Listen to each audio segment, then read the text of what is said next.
Hello बच्चों, आइए प्रश्न को देखते हैं। गणित की एक परीक्षा में 3 विद्यार्थियों के पास होने की प्रायिकताएं क्रमशः दे रखी है 1/4, 1/5 और 1/6।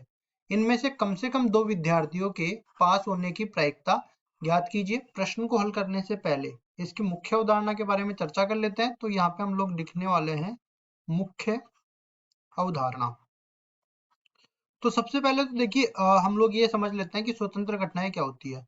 स्वतंत्र घटनाएं मतलब किसी एक घटना के घटने का प्रभाव दूसरी घटना पर नहीं पड़े तो वो स्वतंत्र घटनाएं कहलाती है। तो यहाँ से मैं मान लेता हूँ कि दो घटनाएं हैं ए और बी, तो इनकी प्रायिकता दोनों के एक साथ घटित होने की प्रायिकता बराबर हो जाती है।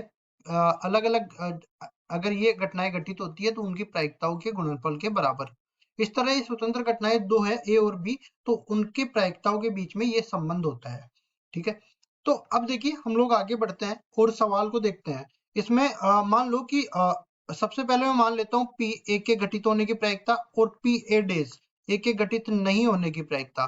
तो इन दोनों का योग करेंगे तो वो एक के बराबर होता है। देखो पहली शर्त ये काम में आने वाली है, दूसरी ये काम में आने वाली है। दोनों का उपयोग करते हुए सवाल को हल करते हैं। सवाल में जैसा कि हमें बोला है कि 3 विद्यार्थियों के पास होने की प्रायिकताएं हमें दे रखी है। तो स्वतंत्र घटनाएं इसलिए मैंने बोला कि वो जैसे मान लो कि एक के पास होने पर दूसरे पर कोई प्रभाव पड़ेगा क्या? नहीं पड़ेगा। दूसरे के पास होने पर तीसरे पर कोई प्रभाव नहीं पड़ेगा। इस तरह से जो है ये तीनों स्वतंत्र घटनाएं हैं।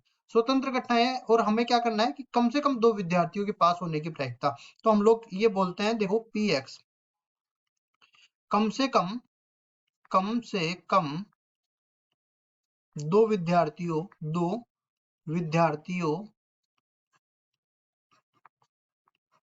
के पास होने की प्रायिकता। पास होने की प्रायिकता देखो कम से कम 2 हो या फिर 3 हो जाए, यही कहना चाहता है। तो ये किसके बराबर होगा? देखो सबसे पहले मैं बोल देता हूं कि PS1 यहाँ पे पहले विद्यार्थी के पास होने की प्रायिकता। पहले विद्यार्थी के पास होने की प्रायिकता, पास होने की प्रायिकता। तो ये देखो ये किसके बराबर दे रखा है हमें? पहले विद्यार्थी के लिए 1/4 दे रखी है। इसी तरह PS1 डेस ये मैं बोल सकता हूँ कि पहले विद्यार्थी के पास नहीं होने की प्रायिकता, या पास नहीं होगा तो फेल होगा। तो यहाँ पे हो जाएगा पहले विद्यार्थी के फेल होने की प्रायिकता। फेल होने की प्रायिकता। और देखो जैसा कि हमने पहले ही बताया है कि किसी घटना के घटित होने और किसी घटना के नहीं घटित होने, दोनों की प्रायिकताओं का योग 1 के बराबर होता है। तो ये बराबर हो जाएगी 1 - 1/4, 3/4 के ये बराबर हो जाएगी। इसी तरह सारे मान हम लोग निकाल सकते हैं। कैसे? जैसे मैं बोलूं PS2 का मान, तो PS2 मतलब दूसरे विद्यार्थी के पास होने की प्रायिकता कितनी दे रखी है? 1/5 के बराबर। तो PS2 डेज किसके बराबर हो जाएगा? दूसरे विद्यार्थी के फेल होने की प्रायिकता 1 - 1/5 जो कि 4/5 के बराबर हो जाएगा। अब S3 में चलते हैं तीसरे विद्यार्थी के लिए। तो तीसरे विद्यार्थी के पास होने की प्रायिकता यहाँ पे कितनी दे रखी है? 1/6 के बराबर। तो ये 1/6 रखेंगे और यहाँ से तीसरे विद्यार्थी के फेल होने की प्रायिकता किसके बराबर आ जाएगी? 1 - 1/6 मतलब कि 5/6 के बराबर यह आ जाएगी।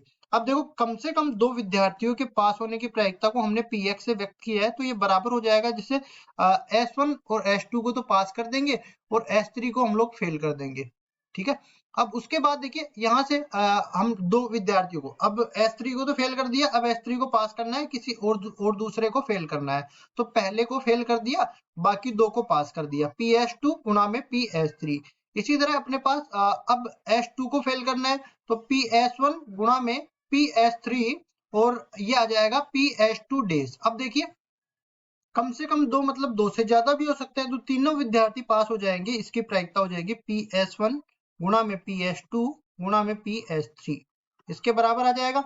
अब देखिए इनका मान हम लोग रख देते हैं। तो Px बराबर आ जाएगा, PS1 का मान कितना दे रखा है? 1/5 के सॉरी PS1 का मान 1/4 के बराबर दे रखा है। तो इसको हम लोग लिखेंगे 1/4। ठीक है, और आगे हमारे पास क्या आ जाएगा? आगे गुणा में 1/5 आ जाएगा। PS2 का मान तो 1/5 आ गया और PS3 डेज इसका मान कितना निकाल लिया? 5/6 के बराबर। अब देखिए PS1 डेज का मान हमें रखना है यहाँ पे। तो PS1 डेज का मान 3/4 के बराबर हमने निकाल लिया था। 3/4 गुणा में PS2 क्या है? PS2 1/5 के बराबर है। तो इसको लिखेंगे 1/5 के बराबर गुणा में PS3, इसका मान है 1/6 के बराबर। अब देखिए आगे बढ़ते हैं और ये आ गया। अब PS2 डेज का मान यहाँ पे रखते हैं। PS2 डेज का मान हमने निकाला है 4/5 के बराबर, तो इसको लिखेंगे, ये तो 4/5 के बराबर आ जाएगा। PS1 का मान 1/4 के बराबर है, PS3 का मान 1/6 के बराबर है। अब तीनों का PS1 गुणा में PS2 गुणा में PS3 लेना है, तो ये बराबर आ जाएगा 1/4 गुणा में 1/5 गुणा में 1/6। इन सबका योग कर देंगे तो कम से कम 2 विद्यार्थियों के पास होने की प्रायिकता आ जाएगी अपने पास, जो कि बराबर है। देखिए यहाँ से ऊपर इसमें तो सबका लघुत्तम सबका बराबर आएगा, मतलब हर सबका समान है, तो सबका लहसे पे बराबर आ जाएगा। 6 पंजे 30, 30 चौक 120, 120 तो हर में आ जाएगा। अब देखिए अंश में भी देख लेते हैं। इस पहले वाले पद में 5 आ रहा है, दूसरे वाले पद में 3 आ रहा है, तीसरे वाले पद में 4 आ रहा है और चौथे वाले पद में 1 आ रहा है। इन सबका योग करेंगे, 5 और 3 8, 8 और 4 12, 12 और 1 13, 13 बटा में 120। ये कम से कम 2 विद्यार्थियों के पास होने की प्रायिकता का मान आ गया 13/120। यही हमारा उत्तर हो जाएगा। आशा करता हूँ ये सवाल आपको समझ में आया होगा। धन्यवाद।